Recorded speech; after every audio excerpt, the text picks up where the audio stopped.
practicum work. So I direct the practicum work in terms of working for community organizations.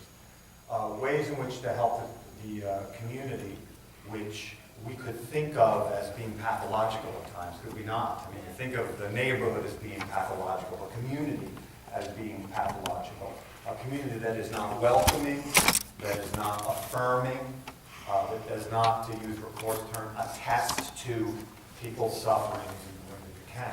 So I was trying to search for a way in which to have that utopian potentiality. And by the way, I'm using that term, right, instead of saying utopia, that's ludicrous from my perspective. I'm not looking for a utopia, I'm looking for a place to stand, a trembling place to stand, maybe a place to stand. So I'm going to take my glasses off and not be able to see anything, which is good because I'll just sort of pretend I'm alone in my room in front of my mirror. The title of my work is Hermeneutics of Love for Community Research, Suffering and Acting on Trembling Ground. And I'm going to do something that Brent was doing, which is read a few quotations first, because I don't know, Brent's got me into quoting.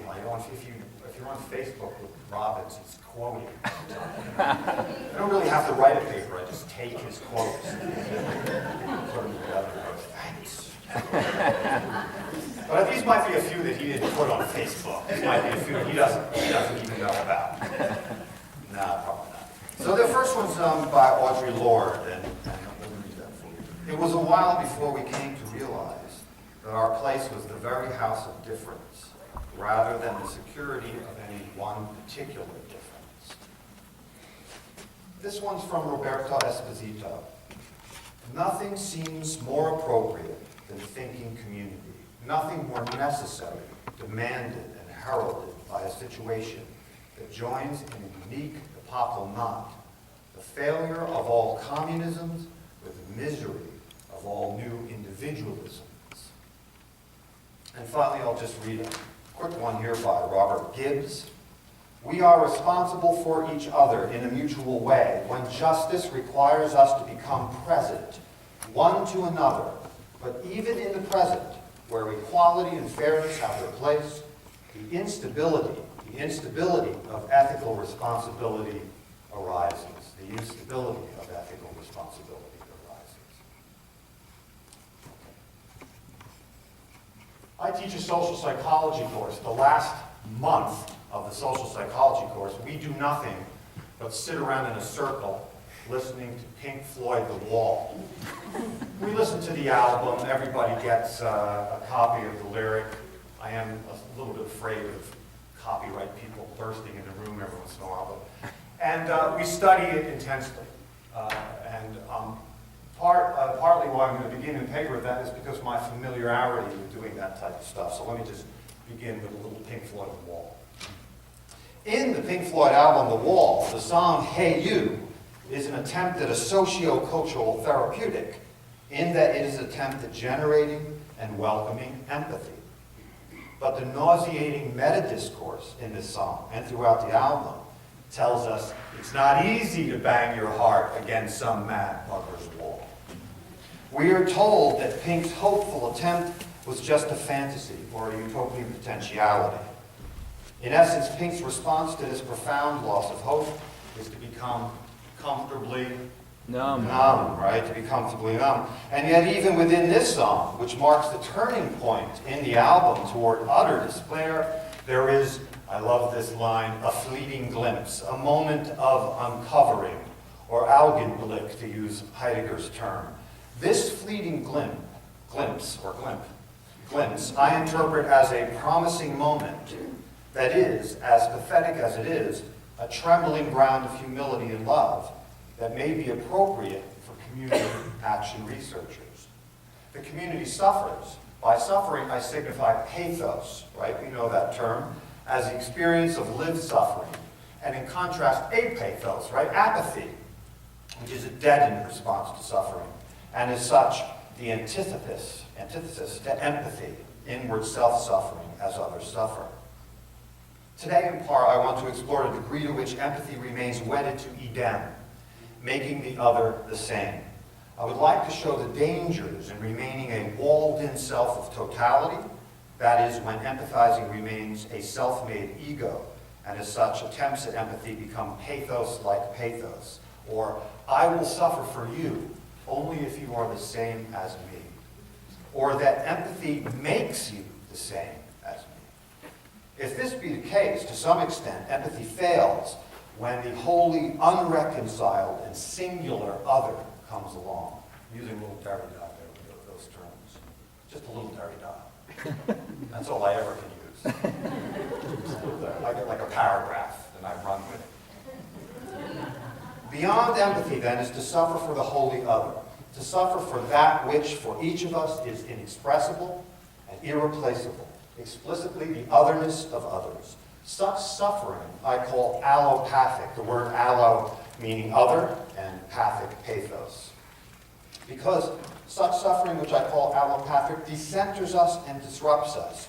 It provides a radical, empathic, phenomenological stance as a community researcher, I believe, albeit on a trembling ground and impossible foundation. Allopathy maybe become a methodology of the oppressed, to use Sandoval's term, a Derridian supplement, namely something originary but marginalized, and that needs to be added, which is the other's interpretation of us. Hermeneutics, right, as the other's interpretation of us.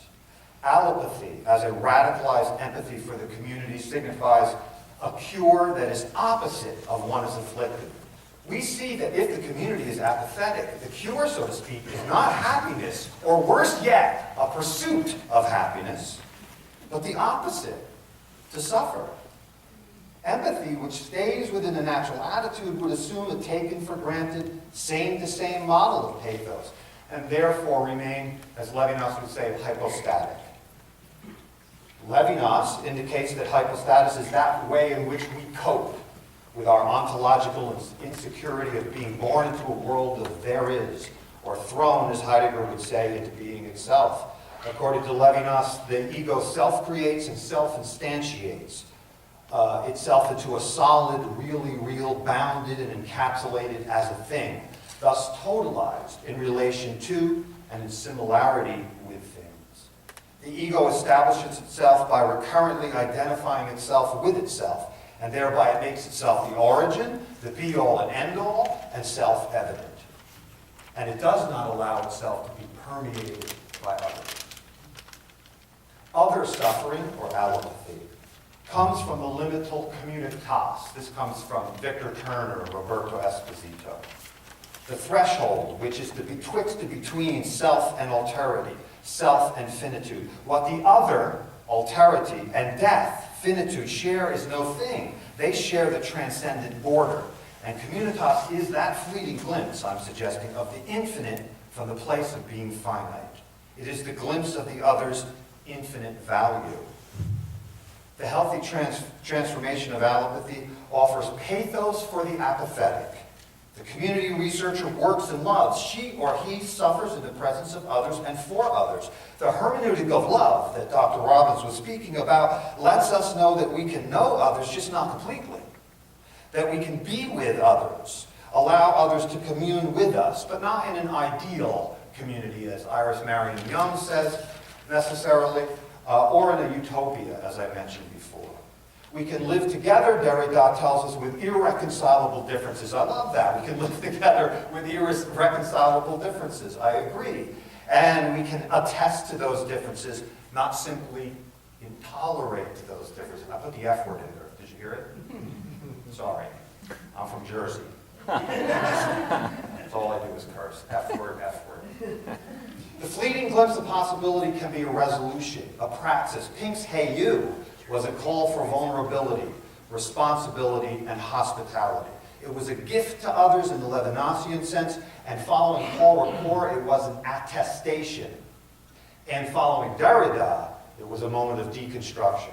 So let's start with deconstruction first, humanistic people, if you don't mind. Don't throw anything. Deconstruction is a recurrent critique of all systems. Deconstruction keeps the ground trembling, and I, for one, like that. It keeps me on my toes, and it reminds me that although I stand on a trembling ground, I may nevertheless say yes, which is what Brent and I were talking about. I can attest, I can intervene, I can approach, I can confirm, I can affirm. Derrida defines deconstruction as, quote, a positive response to an alterity which necessarily calls, summons, or motivates it. Deconstruction is therefore a vocation. You see the practice in that. A response to a call. Such a vocation I call munificence. I'm stealing from Esposito again. Munis, like a municipality, right? Munis meaning servitude. One is in service to the community that suffers. While deconstruction does search for a new investigation of responsibility, it can't found in ethics. It couldn't do that. By ethics here, I mean why and how we are with others in a community that leads to some good. We can say that I think it is that our community researchers, what we can say, I think, is that our community researchers may find that their interventions and interpretations emerge from the sheer otherness of others, which strikes at the very core of the knower and known. To call upon difference, Sheila Sandoval says, she explains that one must engage with the unsettling pleasures of faith, of hope, of a utopian potentiality. In fact, the suffering of the holy other is by virtue of what Derrida calls différance, right? By the suffering other who brings play and hope of a utopian potentiality. To suffer for only those like us leads one to a narrowing view of the world. Its horizon of possibilities only includes the totalizing of others. I suspect this world would lack fecundity. That is to say, that one's world is impoverished because the breach break where the same and other may commune is deadened. Fecundity is, I think, that which is born of the liminal threshold, where there is an impossible possibility of hope for others, a hope that is born of other suffering. If we empathize with only those like us, we then restrict knowledge to preconceptualizations and totalizations. The aforesaid would amount to simply shielding oneself from the breach or lack that always and beautifully undermines our attempts at reducing the other to the same. Let's face it, the community gets read, it gets interpreted. The community researcher ought not to be the author authority, nor should the community researcher take part in some simplistic, postmodern, let everything go. That, in essence, would be nihilism.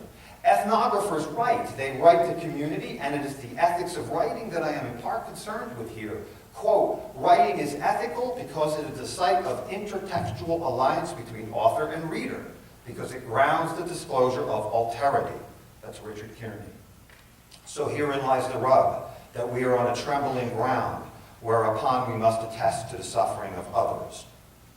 I'm primarily now using the work of Paul Ricoeur here, specifically the idea of attestation as a permissible foundation for ethical action on the part of the community action researcher.